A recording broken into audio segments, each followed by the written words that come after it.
de sainte Catherine de Sienne, le dialogue, le don de la conformité au Christ, chapitre 46.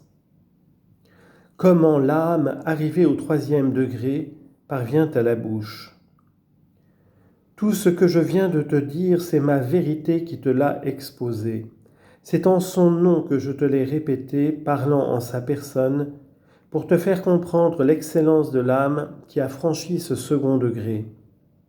Elle y puise une telle connaissance, elle s'y embrase un si ardent amour qu'elle s'élève d'un trait au 3e, c'est-à-dire à la bouche. C'est là qu'elle apprend qu'elle est parvenue à l'état parfait. Elle passe donc par le cœur, où elle se purifie à nouveau dans le souvenir du son. Elle s'y dépouille de l'amour imparfait par la connaissance qu'elle tire de l'amour de ce cœur, en contemplant, en goûtant, en expérimentant le feu de ma charité.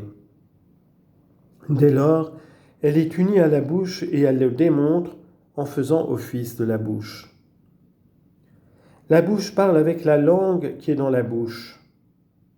Avec le goût, elle goûte les aliments, elle les retient pour les transmettre à l'estomac. Avec les dents, elle les broie pour qu'ils puissent être avalés.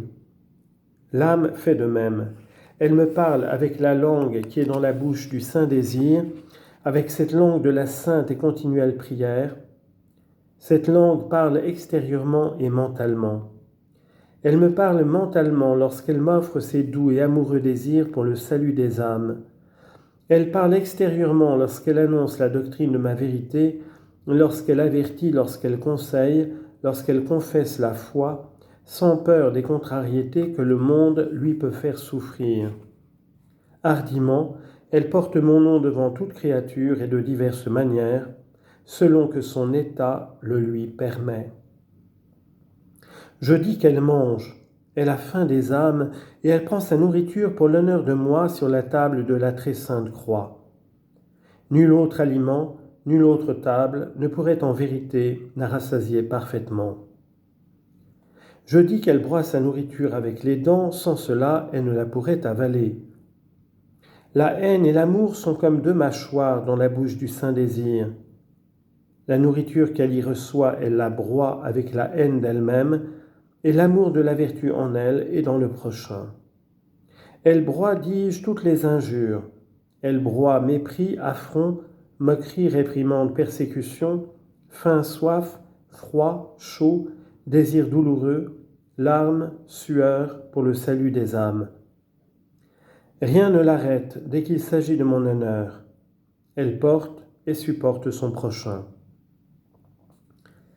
Quand les dents ont bien broyé, c'est le tour du goût. L'âme goûte le fruit de ses peines, elle savoure cette nourriture des âmes dans le feu de son amour pour moi et pour le prochain. Puis cet aliment parvient à l'estomac que le désir et la faim des âmes a tout disposé à le recevoir. Cet estomac, c'est le cœur, avec l'amour cordial, avec la dilection de la charité envers le prochain. L'âme trouve ce mets si délicieux, elle le dévore avec tant d'ardeur qu'elle perd tout souci de la vie corporelle pour pouvoir manger cette nourriture sur la table de la croix et de la doctrine du Christ crucifié. Ainsi l'âme s'engraisse de vraies et solides vertus.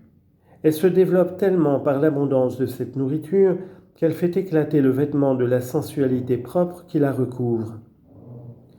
Qui éclate ainsi meurt. Aussi la volonté sensitive est-elle morte désormais. L'appétit sensuel ne peut plus vivre parce que la volonté de l'âme ainsi ordonnée vit en moi, revêtue de ma volonté éternelle. L'âme ainsi, arrivée au 3e degré de la bouche, perd toute volonté propre en goûtant la douceur de ma charité et trouve par là même la paix et le repos dans la bouche. Ne sais-tu pas que c'est sur la bouche que se donne la paix ? Ainsi, en ce 3e état, l'âme trouve la paix, une paix si parfaite que rien ne la peut troubler.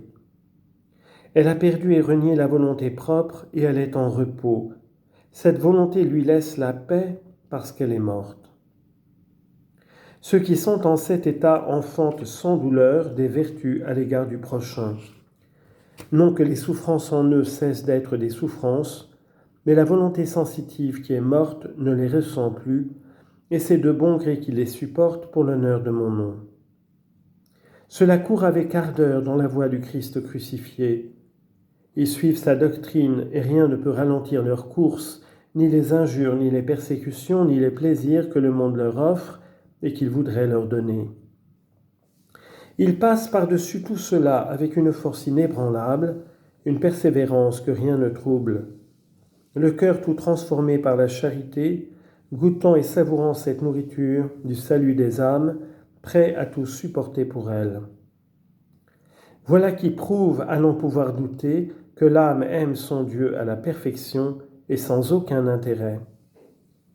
Si elle s'aimait elle-même et si elle n'aimait le prochain que pour son utilité personnelle, elle n'aurait pas cette patience, elle se laisserait arrêter ou retarder dans sa course. Mais désormais, c'est moi qu'ils aiment pour moi-même, parce que je suis la souveraine bonté, souverainement aimable. S'ils s'aiment eux-mêmes, c'est pour moi. S'ils aiment le prochain, c'est pour moi, pour rendre honneur et gloire à mon nom. Voilà pourquoi la souffrance les trouve toujours patients, forts et persévérants.